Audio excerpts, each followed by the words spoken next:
बिस्मिल्लाहिर्रहमानिर्रहीम। अस्सलाम वालेकुम। कैंडल एकेडमी पाकिस्तान में नए लेक्चर के साथ खुश आमदीद स्टूडेंट्स। इलेक्ट्रॉनिक्स चैप्टर नंबर 17 में आज हमारा लेक्चर नंबर 15 होगा और आज के लेक्चर में हम प्रॉब्लम सॉल्व करेंगे। एक्सरसाइज प्रॉब्लम सिर्फ 3 ही है, तो तीनों आज के लेक्चर में क्लियर हो जाएंगे। इसके साथ ही हमारा इलेक्ट्रॉनिक्स का चैप्टर कंप्लीट हो जाएगा।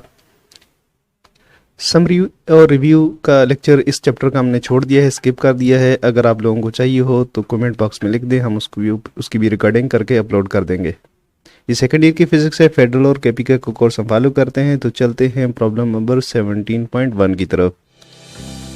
Problem 17.1. In a certain circuit, the transistor has a collector current of 10 milliamperes and a base current of 40 microamperes. What is the current gain of the transistor? Problem number 17.1 की आपने एक statement सुन ली है animation में। इसको दोबारा से देख लें। In a certain circuit the transistor has a collector current of 10 milli ampere. Collector का करंट गिवन है 10 milli ampere and base current of 40 micro amperes. ये बेस का करंट गिवन है। What is the current gain of the transistor? बहुत आसान सा question है, जल्दी से सॉल्व हो जाएगा। तो इसके सॉल्यूशन की तरफ चलते हैं। कॉमन एमिटर कन्फिग्रेशन अगर आप ड्रा करना चाहें तो इस तरह से कर सकते हैं। शॉर्ट इस तरह से हो सकता है। अगर एनपीएन ट्रांजिस्टर हो तो एमिटर ग्राउंड कर दें तो कॉमन एमिटर हो जाएगा, और ये कलेक्टर रेजिस्टेंस बैटरी की पॉजिटिव सप्लाई के साथ, और ये ग्राउंड, और इसी तरह ये बेस है और नेगेटिव पॉजिटिव बैटरी के पॉजिटिव टर्मिनल के साथ और नेगेटिव ऐसे ग्राउंड। यहाँ से जो फ्लो होने वाला करंट है वो IB है। इसकी वैल्यू गिवन है, कितनी है जी? 40 micro amperes. IB is equal to 40 micro amperes. और यहाँ से जो फ्लो होने वाला करंट है इसको IC कहते हैं, कलेक्टर करंट, और इसकी वैल्यू है 10 मिली एम्पेयर्स। बीटा हमने फाइंड करना है। करंट गेन क्या है? डेटा इसका लिख लेते हैं, यही डेटा है। IB आपको गिवन है 40 माइक्रो एम्पेयर्स, जो कि बराबर बनता है 40 इंटू 10 टू पावर -6 एम्पेयर्स के। और IC कलेक्टर करंट आपको गिवन है 10 मिली एम्पेयर्स, 10 MA, और ये बनता है 10 इंटू 10 टू पावर -3 एम्पेयर्स के। फाइंड आपने करना है बीटा, जो कि करंट गेन है कॉमन एमिटर कॉन्फ़िगरेशन के लिए। तो बीटा के लिए आप क्या करेंगे? आपको ये रेशियो जस्ट इसको डिवाइड करना है। बीटा की डेफिनेशन क्या है? सॉल्यूशन, इसी पेज पे सॉल्यूशन इसका हो जाएगा, बहुत शॉर्ट है। तो बीटा की वैल्यू क्या होती है हमें पता है। Beta is the ratio of collector current to base current. तो जस्ट इसके अंदर आप वैल्यूज प्लग इन करेंगे तो आपके पास आंसर आ जाएगा। कितना है कलेक्टर करंट? कितना है? 10 इंटू 10 टू पावर -3, और बेस करंट जो है 40 इंटू 10 टू पावर -6। इसको आप डिवाइड करेंगे तो क्या बनेगा? 0.25 इंटू 10 टू पावर 3 होगा जब ये ऊपर चला जाएगा। तो इसको अगर आप सीधा लिखें, इसको एक्सपोनेंशियल से हटा दें तो एक्सपोनेंट से, तो ये बनता है 250। क्या बनता है? आप इसको 3 टाइम्स मूव करें तो 250 बन जाएगा। तो बीटा की वैल्यू क्या है? 350 है। तो इसको बॉक्स कर लेते हैं। ये आपका प्रॉब्लम नंबर 1 का आंसर हो गया। तो ये बहुत आसान सा है। Problem 17.2. The current flowing into the base of a transistor is 100 microamperes. Find its collector current, its emitter current, and ratio of collector to emitter current if value of the current gain beta is 100. Question problem number 17.2 बच्चों आपने सुन लिया, उसकी statement आप गौर से सुने, समझें उसको। यहाँ पे हम दोबारा समझा देते हैं। The current flowing into the base of the transistor is 100 micro amperes. Current क्या है जी? ये करंट कौन सा है? बेस है, बेस करंट IB है। ये IB कितना है? 100 micro Ampere's. Find its collector current, it's emitter current. Collector current find करना है जो कि IC होता है, और एमिटर करंट फाइंड करना है जो कि IE होता है। इसको भी हम हाईलाइट कर देते हैं। कलेक्टर करंट फाइंड करना है, एमिटर करंट फाइंड करना है और ratio of collector to emitter current, और ये भी फाइंड करना है।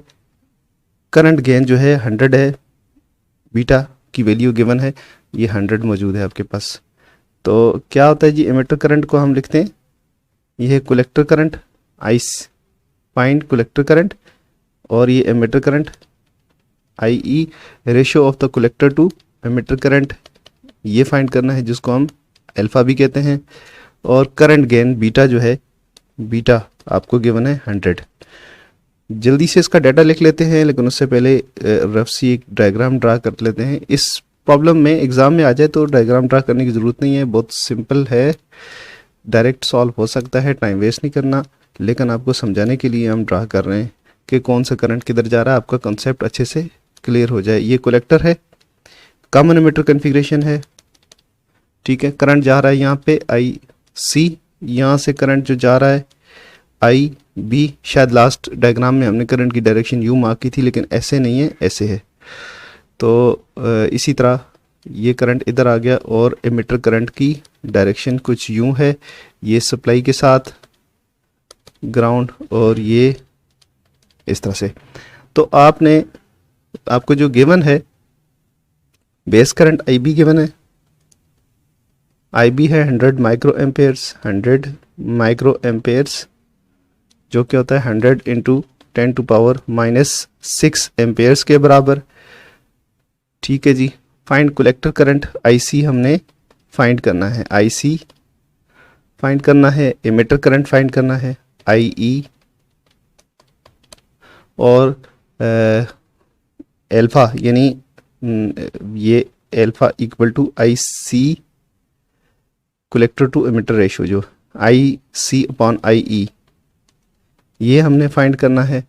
और इसके अलावा करंट गेन हमें बीटा गिवन है, बीटा है 100। तो बीटा का फार्मूला क्या होता है, बीटा का ये फार्मूला है आई सी अपॉन आई बी, और इसको यूज़ करते हुए हम कलेक्टर करंट फाइंड कर सकते हैं। कलेक्टर करंट क्या आएगा, I C is equal to beta times I B. तो अब पुट कर लेते हैं, I C is equal to 100 beta की वैल्यू, और इसकी वैल्यू 100 इंटू 10⁻⁻6। तो इसको साथ मल्टीप्लाई करते हैं तो आपके पास आ जाएगा 10⁻2, इसमें से माइनस करें तो ये बनता है 100 इंटू 10⁻⁻4। मिली एम्पेयर में लाने के लिए इसको, इस जीरो को भी आप ख़त्म कर दें तो ये -3 हो जाएगा। आई C is equal to 10 into 10⁻⁻3 हो जाएगा, और ये आपके पास मिली एम्पेयर में आ गया। तो करंट जो है आई सी क्या है, 10 मिली एम्पेयर। ये आपके पास एक आंसर आ गया आपके पास करंट कलेक्टर का।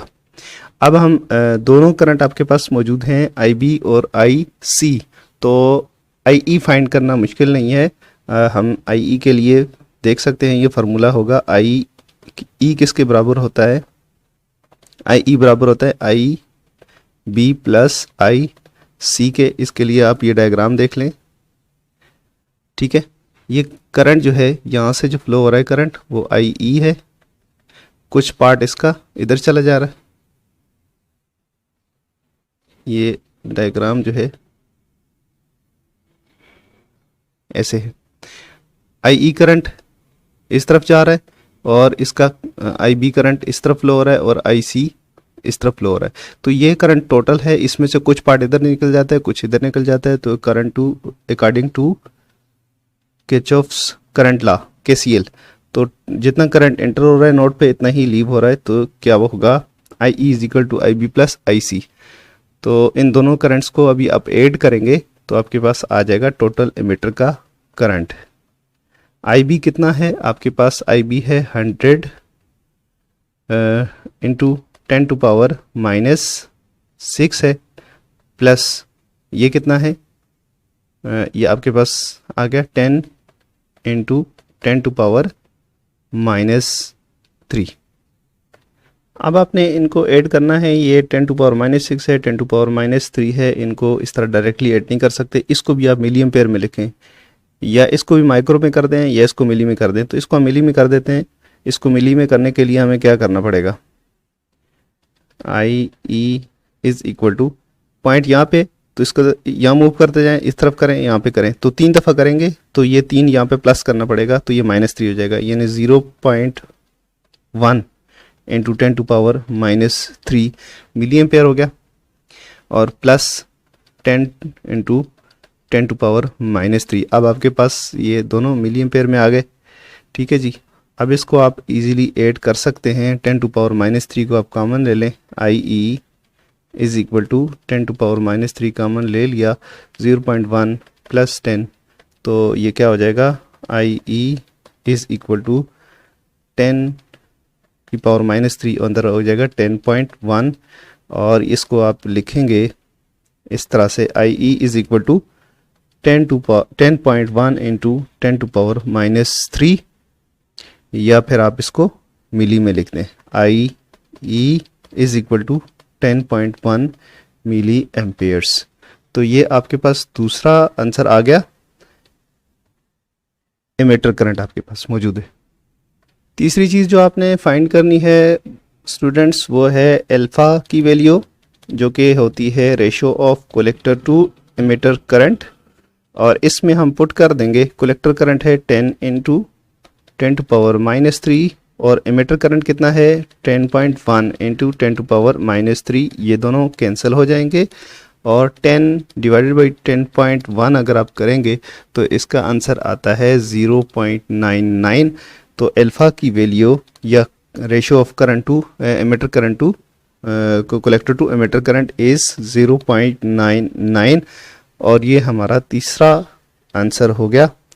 इसके साथ ही हमारा ये वाला पार्ट भी प्रॉब्लम नंबर 17.2 भी कंप्लीट हो गया। तो चलते हैं 17.3 की तरफ। Problem 17.3. A transistor is connected in common emitter configuration. The voltage drop across the load resistance of 3 kilo ohm is 6 volt. Find base current. The current gain beta of the transistor is 0.97. 17.3 problem है, इसकी statement आपने सुन ली, इसको देख लें। यहाँ transistor is connected in common emitter configuration, the voltage drop across the load is load resistance 3 kilo ohm की resistance है, उसके अक्रॉस वोल्टेज ड्रॉप है 6 वोल्ट का। Find the base current. Base current हमने फाइंड करना है आई बी, और current gain जो गिवन है the current gain beta of the transistor is 0.97। Students ये मुझे मिस्टेक लग रही है इसमें, ये बीटा कभी भी 1 नहीं होता, बीटा हमेशा 1 से ज़्यादा ही होता है, ये तो इवन हंड्रेड्स में होता है। अल्फ़ा यहाँ पे होना चाहिए था, अल्फ़ा इज इक्वल टू 0.97, जो अल्फ़ा हमेशा मैक्सिमम यूनिटी होता है और इससे कम भी हो सकता है, लेकिन बीटा हमेशा 1 से ज़्यादा होगा, of the order of hundreds and tens की फॉर्म में आएगा, जिस तरह के हमने पिछले क्वेश्चन में सॉल्व किया है। हो सकता है मेरे पास जो बुक है इसमें गलत लिखा हो या सब बुक्स में गलत हो, तो पहले हम इसको इसी तरह ही सॉल्व करते हैं, फिर इसके बाद इसको हम अल्फ़ा कंसिडर करेंगे, बीटा नहीं करेंगे। ठीक है जी, और उसके मुताबिक हम सॉल्व करेंगे। बाय द वे ये लॉजिकली बिल्कुल ठीक नहीं है, लेकिन हम इसको एज इट इज़ इसी डेटा के साथ सॉल्व करके आगे इसको करेक्ट करके भी सॉल्व कर लेंगे। तो कॉमन एमिटर कॉन्फ़िगरेशन है, रेजिस्टेंस आर सी आपको गिवन है, R C is equal to 3 kilo ohms. ठीक है, या इसको हम लिखते हैं 3 इंटू 10⁻³ ओम्स, ओम्स में लिखना होता है। उसके अलावा जो वोल्टेज हैं वी सी, कलेक्टर के अक्रॉस जो वोल्टेज ड्रॉप है कलेक्टर की रेजिस्टेंस के अक्रॉस वो हैं 6 वोल्ट्स, और बेस करंट फाइंड करना है आई बी, उसके लिए हमें आई सी भी फाइंड करना पड़ेगा, और करंट गेन आपको गिवन है बीटा। अभी हम इसको बीटा कंसिडर करेंगे, ये याद रखिएगा, हम इसको दोबारा से सॉल्व करेंगे। ट्रांजिस्टर का कॉमन एमिटर कॉन्फ़िगरेशन सर्किट हम फिर से बना लेते हैं। ये रेजिस्टेंस है जिसको हम कलेक्टर रेजिस्टेंस कहते हैं, और ये एमिटर है, ये बेस साइड है। बेस का करंट यूं जा रहा है, ये ग्राउंड हुआ हुआ है, एमिटर यहाँ से ग्राउंड हुआ हुआ है, और आईसी करंट जो है कलेक्टर करंट इधर जा रहा है, और आईई करंट जो है वो ऊपर की तरफ जा रहा है। तो ये करंट यहाँ से स्प्लिट हो रहा है, कुछ पार्ट इधर जा रहा है और बाकी सारा पार्ट यहाँ से फ्लो हो रहा है, और ये बैटरी के साथ कनेक्टेड है, ये ग्राउंड है। ये कॉमन एमिटर कन्फिग्रेशन हो गई। यहाँ जो रेजिस्टेंस जो है ना आर सी जो है वो 3 किलो ओहम की हुई है, और इसके क्रॉस जो वोल्टेज ड्रॉप है वो 6 ओहम्स का गिवन है, सॉरी 6 वोल्ट गिवन है। हम इस रेजिस्टेंस के क्रॉस वोल्टेज का भी पता है हमें और रेजिस्टेंस का भी पता है, तो इससे फ्लो होने वाला करंट जो है वो फाइंड कर सकते हैं, जो कि एग्जैक्टली आईसी है। तो स्टार्ट हम इधर से ही करते हैं, हम आईसी फाइंड करते हैं। आईसी यहाँ पे किसके बराबर होगा, आईसी बराबर होगा वोल्टेज 6 वोल्ट है, 6 अपॉन, और इसकी रेजिस्टेंस कितनी है 3 किलो ओम, 3 इंटू 10⁻3। तो यहाँ से हमारे पास आ जाएगा इसका करंट आईसी। 2 इंटू, इसको डिवाइड करें 2 हो गया, ये ऊपर चल के माइनस हो जाएगा, 2 इंटू 10⁻³ हो गया। और इसको आप इसको एम्पेयर में ही लिखें। इसके बाद हमने बेस करंट फाइंड करना है।